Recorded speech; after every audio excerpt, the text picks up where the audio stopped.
Class 12th chemistry के मैं इतने मोस्ट इम्पोर्टेंट बहुत ही ज़बरदस्त जो 100% सन 2024 के हर एक बोर्ड एग्जाम में 5 नंबर में पूछे जाएंगे वो सवाल लेके आया हूँ। मैं इतनी सरलता से इन सवालों को आपको बता दूंगा जिससे आपको कोई भी प्रॉब्लम नहीं होगी। ये क्वेश्चन इतने इम्पोर्टेंट है जिसकी आप सोच भी नहीं सकते। दोस्तों इसमें मैं प्रयोगशाला विधि बताने वाला हूँ। डाई एथिल ईथर बनाने की प्रयोगशाला विधि, एसीटोन बनाने की प्रयोगशाला विधि। इस वीडियो में दोस्तों मैं ये मोस्ट इम्पोर्टेंट 2 प्रयोगशाला विधि बताऊंगा और 3 प्रयोगशाला विधि ये हैं क्लोरोफॉर्म बनाने की प्रयोगशाला विधि और फॉर्मल्डिहाइड बनाने की प्रयोगशाला विधि और फॉर्मिक अम्ल बनाने की प्रयोगशाला विधि। ये 3 प्रयोगशाला विधि मैं नेक्स्ट वीडियो में बताऊंगा एकदम सरल तरीके से। सारी प्रयोगशाला विधि आपके इसी एक चित्र पर डिपेंड होंगी जो आप सरलता से कर सकते हो। तो हमारी पहली प्रयोगशाला विधि डाई एथिल ईथर बनाने की प्रयोगशाला विधि है। तो मैं एकदम सरलता से आपको बता देता हूँ जिससे आप पेपर में छाप के आए और 5 नंबर पूरे पाएँ, जिससे आपका एक भी नंबर नहीं कट पाए। दोस्तों मैं पहले इसकी जो क्रिया होती है वो सब समझा देता हूँ। दोस्तों इसमें एक हम जार लेते हैं और एक टेबल लेते हैं। उस टेबल पर एक जार लगाकर उस जार को टेबल के ऊपर रख देते हैं। उसमें H2SO4 और ये देख सकते हैं C2H5OH एथिल एल्कोहल को लेते हैं। दोनों को इसमें गर्म कर लेते हैं। नीचे से आग जल रही है दोस्तों। यहाँ से गर्म करने के बाद H2SO4 वाष्प के रूप में निकलने लगती है और यहाँ पर जल बाहर हो जाता है और हमारा ईथर यहाँ पर निकल आता है। और फ्रीज मिश्रण है ये। इस फ्रीज मिश्रण की सहायता से हम ईथर को नीचे इकट्ठा कर लेते हैं और सुरक्षा नली से इसकी सारी वाष्प निकल जाती है और इसको हम इकट्ठा करके निकाल लेते हैं। ये हमारी डाई एथिल ईथर बन जाता है। अब आपको अपक्रिया की समीकरण बता देता हूँ जो समीकरण आपका 100% पूछा जाता है। दोस्तों ये चित्र बना देना और वो अपक्रिया बताऊँ वो लिख देना, आपको 5 नंबर पक्के मिल जाएंगे।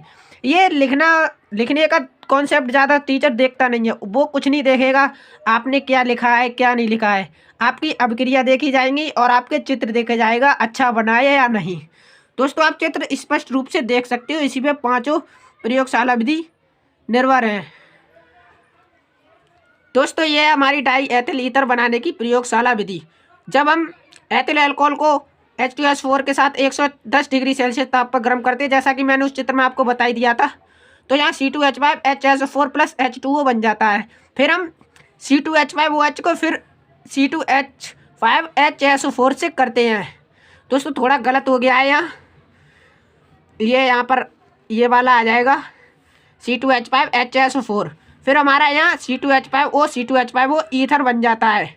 दोस्तों यहाँ हमारा ईथर बन गया। ऐसे ही आपको सरलता से पेपर में लिख देनी है। ये बहुत ही मोस्ट इम्पोर्टेंट है। ये डाई एथिल ईथर बनाने की प्रयोगशाला विधि तो बहुत ही ज़्यादा इम्पोर्टेंट है।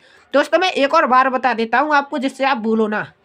दोस्तों इसमें एक जार होता है, जार में हम C2H5OH लेते हैं, H2SO4 के साथ गर्म करते हैं। ऐसे ही आपको लिख देना है, ज़्यादा कुछ वो नहीं है। तो H2SO4 वाष्प के रूप में बाहर निकल जाती है और हमारा ईथर इधर नली से होते हुए एक जार में इकट्ठा हो जाता है। और यहाँ ये फ्रीज मिश्रण है। इस फ्रीज मिश्रण की सहायता से हम ईथर को नीचे बैठाकर सुरक्षा पूर्वक निकाल लेते हैं। अब दूसरी प्रयोगशाला विधि है हमारी एसीटोन बनाने की प्रयोगशाला विधि। ये भी इसी चित्र पर डिपेंड है, एकदम सरल तरीके से बता दूंगा। दोस्तों यहाँ पर हमने C2H5 और H2SO4 लिया है। यहाँ पर हम CH3COO का होल्टवाइज Cl ले लेंगे, उसको ऊष्मा देंगे नीचे से। ऊष्मा देने के बाद यहाँ कोई वाष्प नहीं बनेगी। दोस्तों मैं इसी चित्र के माध्यम से आपको बता देता हूँ। डबल चित्र पढ़ने से आप भी थोड़ा कॉन्सेप्ट भूल सकते हो, लेकिन इससे आपको कोई प्रॉब्लम नहीं होगी। तो हमारा यहाँ पर एसीटोन बन के तैयार हो जाएगा। ईथर की जगह एसीटोन लिख देना और ये फ्रीज मिश्रण यहाँ पर नहीं होगा और एसीटोन को हम यहाँ से आराम से निकाल लेंगे। तो दोस्तों हमारी दोनों प्रयोगशाला विधि एकदम बढ़िया तरीके से हो गई हैं, आप बिल्कुल समझ गए होंगे। दोस्तों ये नीचे की 3 प्रयोगशाला विधि मैं अगली वीडियो में बताऊंगा, इसलिए आप मेरे चैनल को सब्सक्राइब कर लो और वीडियो को लाइक कर दो इसी सरल तरीके के साथ और इसी चित्र पर।